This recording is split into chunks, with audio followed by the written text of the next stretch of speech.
بسم اللہ الرحمن الرحیم۔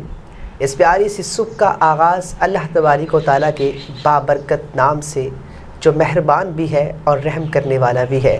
پاکستان، نارتھ امریکہ، کینیڈا اور جہاں جہاں اس پیاری صبح کا پیارا سا پروگرام آغاز سحر دیکھا جا رہا ہے، وہاں پہ موجود تمام ناظرین کو انتہائی عقیدت، محبت اور احترام کے ساتھ السلام علیکم ورحمۃ اللہ وبرکاتہ۔ اس پیاری سی صبح کا آغاز ایک پیاری سی بات کے ساتھ کریں گے، وہ ہے پوری دنیا میں صرف ایک ہی شخص ہے جو آپ کی زندگی کو بدل سکتا ہے، اور وہ آپ خود ہیں۔ جی یاسر، میں نے صحیح کہا؟ بالکل ایسی بات ہے اوکاشا۔ قرآن پاک کی آیت ہے کہ لیس للانسان الا ما سعی، انسان کے لیے وہی کچھ ہے جس کے لیے وہ کوشش کرتا ہے۔ بہت سے لوگ ہوتے ہیں جو نصیب پہ چھوڑ دیتے ہیں، یعنی وہ محنت نہیں کرتے، اور ایک جسے ہم کہتے ہیں کہ سارا دن وہ لیٹے پڑے رہتے ہیں، کوئی کام نہیں کرتے، اپنی زندگی میں اسٹرگل فیس سے نہیں گزرتے، اور پھر یہ شکوہ کرتے ہوئے نظر آتے ہیں کہ ہمیں کامیابی نہیں ملی، سستی میں آ جاتے ہیں، کاہلی میں آ جاتے ہیں۔ بالکل ایسی بات ہے، اور پھر وہ شکوہ کرتے ہیں اللہ تعالیٰ سے، یا اللہ ہمیں تم نے یہ چیز نہیں دی، ہمیں تم نے کامیابی نہیں دی۔ بلکہ قرآن پاک کے اندر تو اللہ تبارک و تعالیٰ نے کاشا واضح الفاظ میں بتا دیا ہے کہ تم اگر اس موبائل کو اٹھانے کی استطاعت رکھتے ہو تو جب تک موبائل کو اٹھاؤ گے نہیں تو وہ اٹھے گا نہیں۔ اسی طرح یہ میں گلاسز میں نے اگر پہنی ہے تو یہ ہے محنت، فار ایگزامپل اس گلاسز کو میں یوز کرتے ہوئے اپنے مقصد تک پہنچ جاؤں گا۔ اس طرح ناظرین کرام آپ یاد رکھیے گا، آپ کا جو موبائل ہے یا آپ کی جو گلاسز ہے وہ آپ کی محنت ہے جو آپ کو سکسیس کی طرف لے کے جا سکتی ہے۔ لیکن آپ نے کوشش کرنی ہے کہ یہ جو گلاسز والی محنت ہے نا، صرف وہ نہیں کرنی، اس سے آگے بڑھنا ہے تاکہ آپ زندگی میں اپنا نام ایگزامپل دے رہا تھا، ایسی کوئی بات نہیں، سمجھانے کے لیے آپ کو کہہ رہا تھا کہ اگر آپ نے آگے زندگی میں جانا ہے تو صرف باتوں کا سہارا مت لیجئے بلکہ محنت کیجیے۔ جی چلیے ناظرین کرام چلتے ہیں ہمارے نیوز سیگمنٹ کی جانب، جو ہے آج کی پہلی خبر۔ اچھا، ہم اپنی پہلی خبر کی جانب بڑھتے ہیں۔ یاسر، آپ کو پتہ ہے آج کل ملک کے کیا حالات چل رہے ہیں، کیا سچویشن چل رہی ہے، اسی حوالے سے پی ٹی آئی جو ہے وہ پی ٹی آئی کے جو ہے وہ دو دھڑوں میں تقسیم ہونا شروع ہو چکی ہے۔ ساؤتھ پنجاب کے کچھ پی ٹی آئی کے ایم پی ایز ہیں جو پارٹی چھوڑنے کا انہوں نے اعلان کیا ہے، کچھ اور ان کے ہیں رہنما جنہوں نے پارٹی چھوڑنے کا اعلان کیا۔ تو میرے خیال سے یہ عمران خان صاحب کے لیے کیا یہ الارمنگ سچویشن ہے، لیکن مجھے نہیں لگتا ایسا۔ آپ کے بارے میں آپ کیا کہیں گے اس حوالے سے؟ بالکل کاشا، آپ کی بات ٹھیک ہے، ایک طرف سے الارمنگ سچویشن کہہ سکتا ہوں کہ پاکستان کے پولیٹیکل سسٹم کو دیکھتے ہوئے، لیکن دوسری بات جو سب سے امپورٹنٹ ہے وہ یہ ہے کہ پاکستان کے اندر اس وقت اگر کوئی شخص کسی ایم پی اے کو ووٹ دے رہا ہے تو اس ایم پی اے کا نام نہیں ہے بلکہ عمران خان کا ووٹ ہے۔ عمران خان کے جتنے بھی کارکن ہیں وہ ایک نظریے پہ ووٹ دینا چاہیں گے، وہ یہ دیکھ رہے ہیں کہ اس کو ریپرزینٹ کرنے والی شخصیت کا نام عمران خان ہے، تو مجھے نہیں لگتا ان سب سے جانے سے عمران خان کو کوئی نقصان پہنچے گا۔ لیکن یہ جو میں کہتا ہوں کہ یہ ہمیشہ سے حکومتیں جب بنتی ہیں، حکومتیں ٹوٹتی ہیں تو ایسے لوگ ہمیشہ ایکسپوز ہوتے ہیں۔ میں جنوبی پنجاب کی بات کرنا چاہوں گا، ایک ایسا علاقہ جو محرومیوں کا شکار ہے، لیکن وہاں کے جو ایم این ایز ہیں، وہاں کے جو ایم پی ایز ہیں وہ ہمیشہ سکسیسفل رہے ہیں، وہ خوشحال ہیں کیونکہ انہوں نے اپنے حلقے کے لیے، اپنی عوام کے لیے کچھ نہیں کیا۔ تو اس عوام کو، کہ وہاں پہ وڈیرا سسٹم ہے، کیونکہ میں خود جنوبی پنجاب سے بلانگ کرتا ہوں، میں ہر فورم پہ آواز اٹھاتا ہوں۔ مظفر گڑھ کی بات کر لیں، میں ہمیشہ کہتا ہوں کہ وہاں پہ 50 لاکھ کے قریب آبادی ہے، اور وہاں پہ صرف اور صرف ایک یونیورسٹی بھی نہیں ہے گورنمنٹ کی، وہاں پہ ہاسپٹلس نہیں ہیں، وہاں پہ ایجوکیشن سسٹم، ہیلتھ سسٹم، اور ایک ایسی روڈ ہے جسے قاتل روڈ کہا جاتا ہے جہاں پہ اوکاشا 13,000 سے زائد اموات ہو چکی ہے، لیکن وہاں پہ کوئی پوچھنے والا نہیں ہے، کیونکہ وہاں کی ایم این ایز، وہاں کی ایم پی ایز کی جو ترجیحات ہیں وہ عوام کے لیے خدمت کرنا نہیں ہے، تو وہ ہمیشہ سے کبھی پیپلز پارٹی میں شامل ہو جاتے ہیں، کبھی پی ایم ایل این میں شامل ہو جاتے ہیں، کبھی پاکستان تحریک انصاف کے ساتھ شامل ہو جاتے ہیں۔ یہاں میں ایک بات آپ ایڈ کرنا چاہوں گا کہ اس میں تھوڑا سا عوام کا بھی قصور ہے، عوام خود بھی تھوڑی سی قصوروار ہے کہ اگر ایم پی ایز وہاں کے اگر نہیں کرتے، کوئی ترقیاتی کام نہیں کرتے، تو عوام بھی جو ہے وہ ہمیشہ جب اگلے الیکشن آتے ہیں، عام انتخابات آتے ہیں، بلدیاتی انتخابات آتے ہیں، تو وہ جیسے آپ نے کہا کہ وڈیرا سسٹم ہے، ایک تو ووٹ ان کا انہیں کا ہی ہوتا ہے، بالکل ایسی بات، یہ نہیں کہتے۔ اب ایسے لوگ بھی میں نے کافی دیکھے ہیں ساؤتھ پنجاب میں کہ وہ سپورٹ تو پی ٹی آئی کو کرتے ہیں، عمران خان کو کرتے ہیں، لیکن وڈیرا سسٹم کے تحت جو ان کے ہاں جو بندہ الیکشن پہ کھڑا ہوتا ہے وہ پیپلز پارٹی کا ہوتا ہے، تو اس کی وجہ سے